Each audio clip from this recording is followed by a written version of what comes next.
Ladies and gentlemen, boys and girls, welcome to the best 30 minutes of your day. It's game time with yours truly, Ro Paris, along with the czar of telestrators, Coach Mike Fratello. Bro, good seeing you. So we're both on the second night of a back-to-back right now, but our legs aren't tired. We got plenty of energy. We're ready to go, aren't we? Give me all the minutes you can. I'm ready for them. We're definitely ready. The MGM Resort Summer League continues, and plenty of good games tonight, starting with Philly and Phoenix. There's the #1 overall pick, DeAndre Ayton.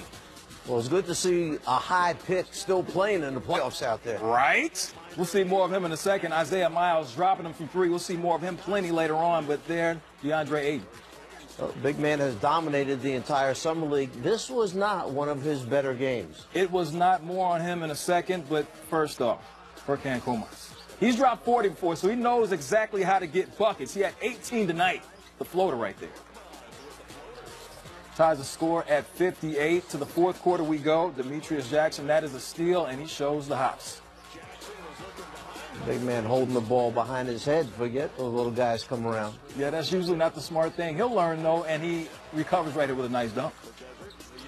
10.6 rebounds, and a mistake made, and you don't want to do that because Shaquille Harrison will take advantage. 1-point game. Booker, three-ball corner pocket. That is good. 11.7 rebounds.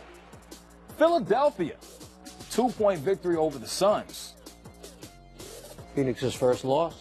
That's definitely not good if you're the Phoenix Suns and you want to have aspirations to win the Summer League. So the #1 overall pick, DeAndre Ayton, so he's already commanding a double team in Summer League as the #1 overall pick.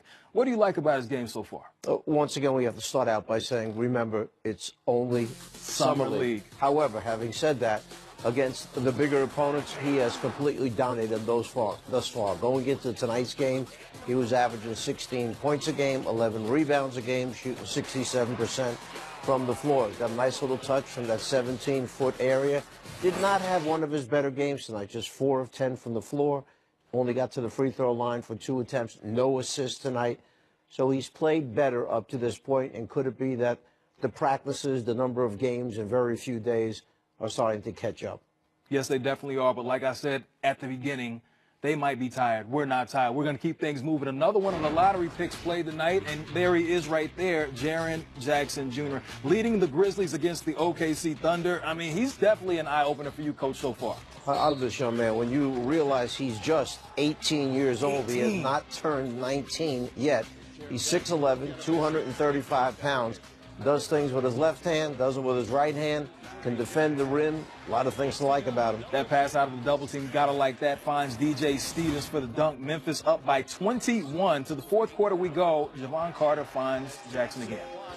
Well, he's big enough. He should be able to find him. Yeah, he's very tall. Then in the corner, Diablo, former Wildcat. He had 14 points, 5 rebounds. He has a 44.5-inch vertical. That means he can sky high.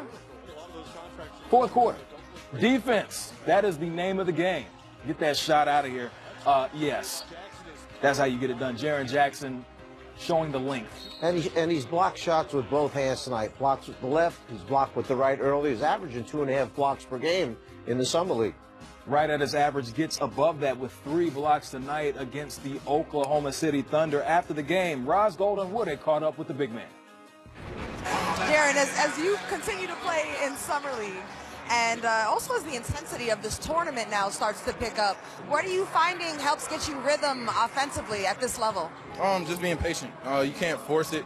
I think at times, I find moments in games where I'm forcing it, or I'm taking bad shots and not letting offense come to me. But if I just relax and play my game and share the ball and everything keeps moving through the offense, you'll get good shots.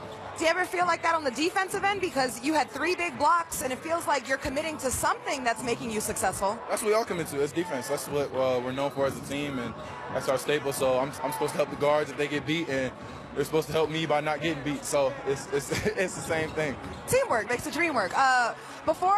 During the game, I spoke with Coach Bickerstaff, and he said grit and grind is still going to be a part of the mentality with you guys.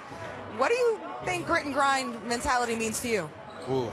I mean, it's kind of self-explanatory, but it's really just playing hard each possession. I mean, it's not hanging your head on offense. It's making sure you make up for it on defense. That's that mentality you got to have, because you look at the teams that are how they're built now. You know, they're really good offensive teams, but if you can, you know, get them out of their comfort zone and play hard defensively, you should be successful. Awesome. Well, I wish you good luck the rest of the way. Thanks for your time. No problem. Round one over. Let's go. So, we have some breaking news, but we're going to get to that in just a second. Before we get to the breaking news, we got to talk about Jaren Jackson Jr. He comes from good stock. Both parents have NBA experience, and clearly he's the prototypical 3-and-D type of guy that people love to see in the NBA now. Yeah, I mentioned a little bit ago, he's 6'11" right now, 18 years old. He could wind up being bigger, okay? Yes, he could. At 235 pounds. Kind of interesting. He's listed as a power forward, and maybe that's what he is exactly. His field goal percentage, combining both summer leagues thus far going into tonight's game, was just 36%. Yet, from the three-point line, where he was 11 of 21, he's shooting over 50% from the three-point line. Wait. Shooting 11 of 21 from downtown going into the game tonight. He's 0 for 1 in tonight's game. That's amazing. Clearly, he gets that from his dad, who could, you know, knock down a three. Or gets it from Coach Izzo, who had him out there stroking it from behind the three-point line. That is true as well. But so we have some breaking news. This comes in from multiple sources. The Denver Nuggets have inked Isaiah Thomas to a one-year deal for the veteran minimum. That is according to multiple sources. So he goes to Denver, Coach. It seems like this backcourt just got a little bit more crowded. Well, you think about their young guards, Harris and Murray, okay, starting out. Then you have Barton, who can swing either position, whether it's a two-guard or a small forward. Beasley, the young kid that they have on the team. And now you add Isaiah Thomas to that. So missing out on the playoffs in the last game of the regular season, add some veteran experience to that. What the role will be, well, kind of interesting. Remember, they brought back Jameer Nelson a couple of seasons back, who was supposed to be a fill-in kind of guy. He wound up starting yes, he did, before the year was over. But having said that, I'm not sure that Isaiah Thomas will take the starting spot from one of those young starting guards. But in his role, whatever that might be, hopefully he gives them veteran leadership experience. And you have to feel bad for a guy who was on his way to a big, big contract. Because of an injury, he's signing a veteran's minimum. Ooh, yeah, he talked about backing up that Brinks truck. I don't think that truck is moving anywhere. But I'll ask you this. We saw him move around multiple teams last season. Do you think he ends the season on Denver's roster? I would say that all depends. How did he recover from the surgery? Can he come out there and play like the Isaiah Thomas that played in Boston before he was injured in that playoff run that Boston had that year? If he can get back and play at that level, this guy's got a couple years left for sure.